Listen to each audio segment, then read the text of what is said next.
ठाकरे गटाचे उपनेते शरद कोळी यांनी सावळेश्वर येथून विधानसभेच्या निवडणुकांचं रणशिंग फुंकलंय।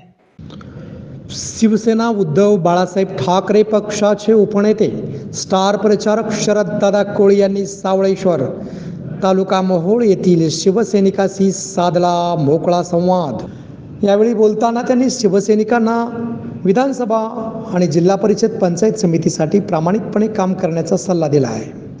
मरगळलेल्या शिवसेनेला नवीन उभारी देण्यासाठी, शिवसैनिकांमध्ये नवचैतन्य निर्माण करण्यासाठी 10 जूनपासून मोहोळ तालुक्यात उपनेता आपल्या गावात हा उपक्रम राबविण्यात येणार असल्याचं यावेळी शरद कोळी यांनी सांगितले।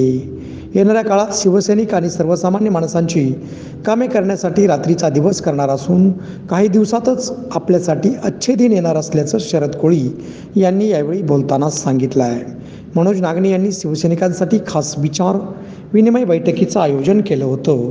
यावेळी अच्छे दिन म्हणजे काय, तर घटनाबाह्य मुख्यमंत्री एकनाथ शिंदे यांचं पद धोक्यात आलं असून पुन्हा एकदा शिवसेना उद्धव बाळासाहेब ठाकरे पक्षाचं सरकार येणार असल्याचं शिवसैनिकांनी सांगितलं आहे। यावेळी शिवसेना विधानसभा अध्यक्ष तुकाराम माने, दिलीप टेकाळे, मनोज नागणे, दादासाहेब नीळ, रमेश गोरे, बाळासाहेब फलटणकर, अभिमान अंबुरे, विभाग प्रमुख नाना हवळे, भागवत मुळे आदीसह शिवसेना आणि शिवसेनेचे शाखा प्रमुख मोठ्या संख्येने उपस्थित होते।